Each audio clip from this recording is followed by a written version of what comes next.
எல்லாருக்கும் வணக்கம். வீடியோ பார்த்துட்ருக்கிறேன் நீங்கள் மற்றும் உங்கள் குடும்பத்தில் இருக்கிற அனைவரும் சந்தோஷமாக இருக்கணும்னு வேண்டிக்கிறேன். இன்றைக்கி பிரம்மமுகூர்த்த பூஜையோட 40வது நாள். வழக்கம் போல் காலையில் 3:15 மணிக்கு எழுந்திரிச்சு குளிச்சுட்டு கோலம் போட்டு நேராக சாமி ரூமுக்கு வந்துட்டேங்க. சாமி படம் எல்லாத்துக்கும் பூவெல்லாம் எடுத்து வச்சு அலங்காரம் பண்ணிட்டேன். விளக்கேற்றுறதுக்கு ரெடி பண்ணிட்டேன். நிலவாசலுக்கும் விளக்கேற்றி பூவெல்லாம் போட்டு ரெடி பண்ணிட்டேன். துளசிக்கும் விளக்கேற்றி பூவெல்லாம் போட்டு ரெடி பண்ணிவிட்டு பிரம்மமுகூர்த்த பூஜையை ஆரம்பிச்சிட்டேங்க. இன்றைக்கி நவமி. கிருஷ்ணர் திரௌபதிக்கு உபதேசம் கூறுற ஒரு சில வார்த்தைகள் தெரிஞ்சுக்கிறதுக்காக மகாபாரத போர் முடிஞ்சிருச்சு. அஸ்தினாபுரத்தில் அரண்மனையில் மாடியில் திரௌபதி அப்படியே சுற்றி பார்க்குறாங்க. விதவைகள் நிறைய பேர் இருக்காங்க. ஒரு சில ஆண்கள் மட்டுமே நடமாடிக்கிட்டு இருக்காங்க. அனாதைகள் நிறைய பேர் மனம் போன போக்கில் சுற்றிக்கிட்டு இருக்காங்க. இதெல்லாம் பார்க்குறாங்க.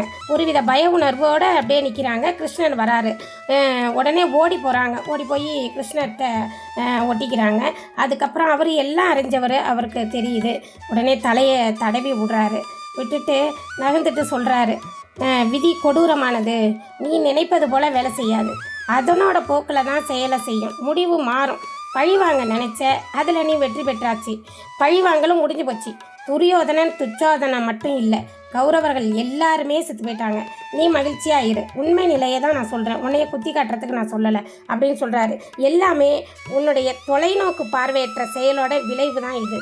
நீ கொஞ்சமாவது கொஞ்சம் தொலைநோக்கு பார்வையோடு பேசியிருந்தா இவ்வளவு துன்பத்தை நீ அனுபவிச்சிருக்க மாட்ட. சுயமரத்தில் கர்ணனுக்கு அவமானப்படுத்தாமல் போட்டியில் கலந்துக்கிறதுக்கு வாய்ப்பு கொடுத்துருந்தா முடிவு வேறு மாதிரி ஆகியிருந்திருக்கும்.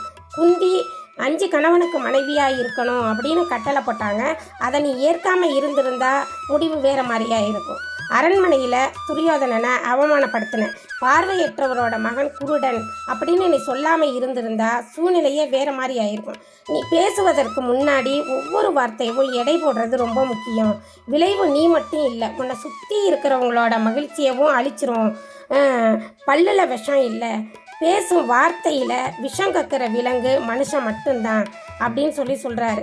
வார்த்தையை புத்திசாலித்தனமாக பயன்படுத்தணும். யார் மனதையும் புண்படுத்தக்கூடாது அப்படின்னு சொல்லி கிருஷ்ணர் உபதேசிக்கிறாரு.